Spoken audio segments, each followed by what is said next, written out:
Awesome experiences. Noticing grammar. In this lesson, you will learn how to recognize and form the present perfect tense. You will also learn how to talk about past experiences without the mention of a specific time. And finally, you'll learn how to use ever and never. Do you remember Alex from the last lesson? He really likes museums. He has been to many museums. Since Alex became interested in museums, his knowledge and curiosity have grown. Has been and have grown are examples of a verb tense called the present perfect.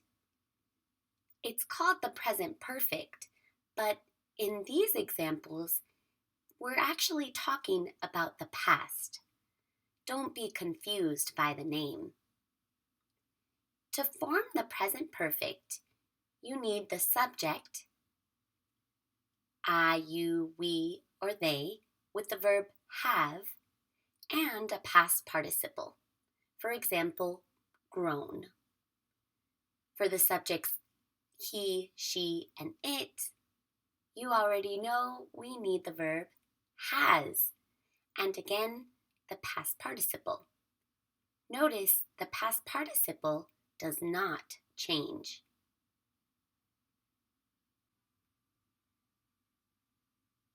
Do you remember Maria?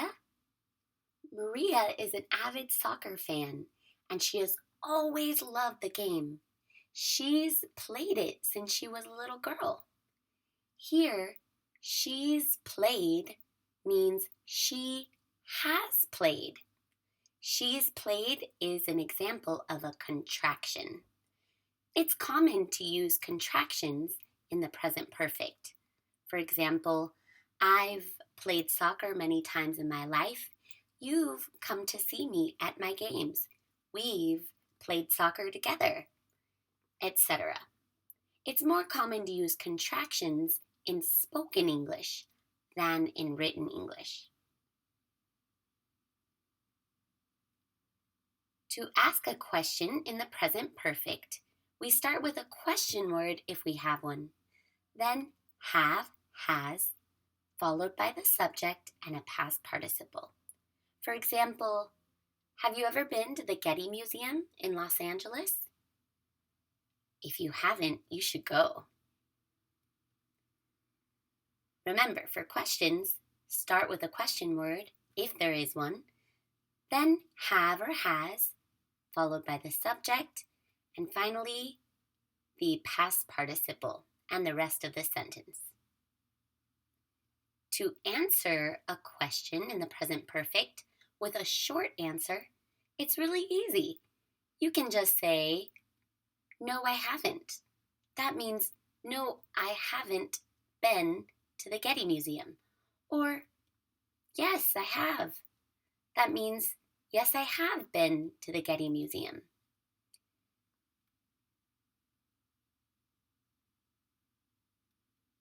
For he, she, and it, we can say, yes, she has, yes, he has. Or, no, she hasn't, no, it hasn't, etc.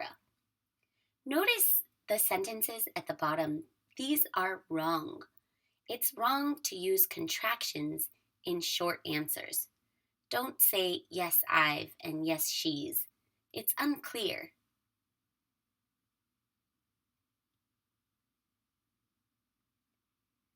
Ian has hiked all over the world, but there's one place he has not hiked. He hasn't hiked Dragon's Back, which is a beautiful mountain in Hong Kong, but he often dreams about it. Hasn't hiked is an example of a negative form in the present perfect. To make a negative sentence in the present perfect, use the subjects I, you, we, and they with have not and a past participle, or the subjects he, she, and it with has not and a past participle. Again, the past participle doesn't change. It's also very common to use contractions in negative forms. We can say haven't and hasn't. So, why do we use this verb form? Let's take a look at what it means. You remember that Ian has hiked Denali in the United States. It's a wonderfully beautiful mountain, and Mount Fuji in Japan, also a very famous and enticing mountain. He has hiked in these places, but we don't know when. We know that it was in the past, but it's not important when it was.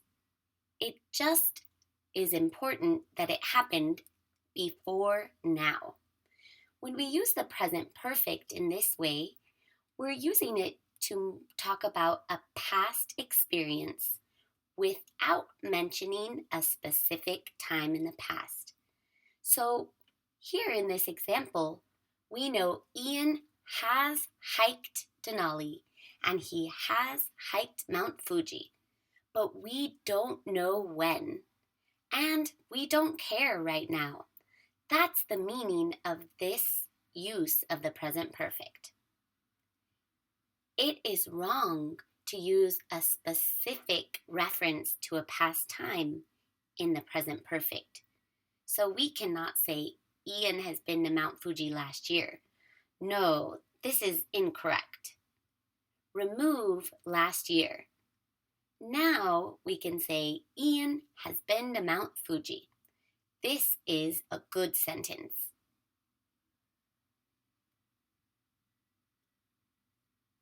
Another reason that we use the present perfect is to talk about multiple past experiences. Again, we don't mention when these experiences happened. It's not important. We just know that they happened before now. Ian has hiked many mountains in his life. Maria has attended 20 soccer games in her lifetime. Alex has visited 3 museums so far this summer. Ian, Alex, and Maria have had some awesome experiences. When we use the present perfect to talk about past experiences, it's common to use ever and never. Let's imagine that these 2 people are on a first date. Ricky and Gina want to get to know each other. When 2 people want to get to know each other, they will probably ask a lot of questions that start with, have you ever? Have you ever been to France? Have you ever gone skydiving? Have you ever seen a whale? Imagine Ricky is curious to know if Gina has ever eaten octopus. He asks her, have you ever eaten octopus? And Gina says, ew, no, I've never eaten octopus. Notice that ever is in a question. We often use ever in a question when we're using the present perfect. Ever means any time before now. We use never in statements. Never means something was not experienced at any time before the present moment. Do not use a negative verb with never, because never is already negative. It's also wrong to say something like, I have ever eaten octopus. Don't use ever in an affirmative statement. Can you figure out how to correct these 2 incorrect sentences? Good job. In the first one, remove not. I have never eaten octopus. And in the second one, remove ever. Just remember, use ever in questions and use never in statements, but don't use it with a negative verb. Okay, it's time for you to practice. Write Gina's question using the words in parentheses.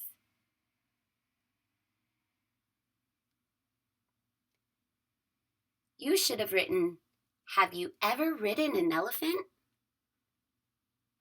Now, write Ricky's response.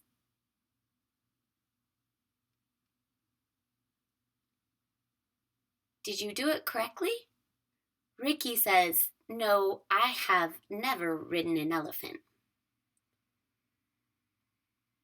That concludes this lesson. Now you know how to recognize and form the present perfect tense. You also know how to talk about past experiences without the mention of a specific time. And you know how to use ever and never with the present perfect. Thank you for listening.